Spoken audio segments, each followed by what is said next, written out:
what can we parents do when we screw up with our kids? When we aren't our best selves at their match, when we aren't our best selves at during the ride home or at the dinner table? Well, I'd say first off, wait till they're talking to you again.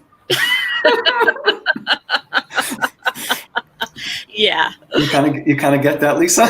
Yeah, and your mileage may vary on the amount of time that takes. Yeah, yes, that's exactly right. Be transparent with your kid and say, first off, you know what? I may not have handled this as best as I could, but I want you to know I come from a place of loving you. And when these situations happen, can you just tell me, what is it that you need from me? How can I be helpful for you? Because I understand that I'm the most important person on the team, or one of the most important people, I think the most important, and I want to be helpful for you. So let's talk about, how can I be helpful before a match? Is it helpful to be talking? Is it helpful to leave you alone? How can I be helpful when you're playing the match? You look over to me.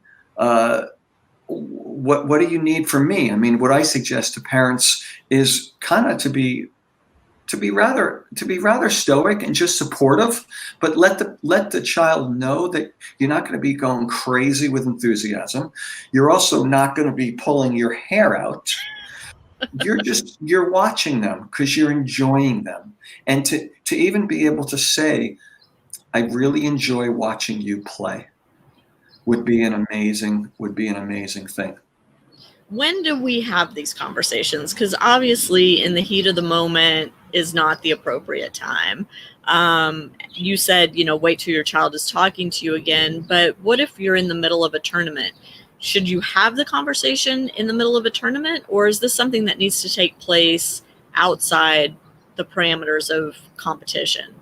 I think it really depends on your individual child and you're being perceptive, whether they're going to be able to take in information. Certainly if they play a match and then you're going out to lunch, maybe you're taking a walk, they're going to be receptive. But if things are kind of frenetic, really what I would try to do is, as they say in Hamilton, talk less, smile more.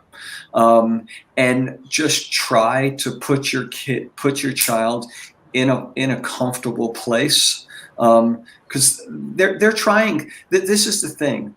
Your child's trying to do the best that they can do. And oftentimes by saying nothing, you empower them.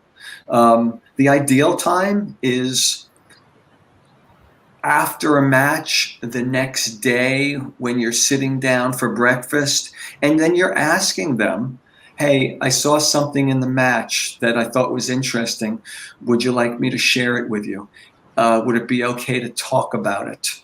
And again, this way you're asking them. And it may turn out that the first 5 times you do this with your child, the answer is no. And if you then don't say anything, on the 6th time, your child's going to say yes. And so you're empowering them, and you're also helping them to figure things out.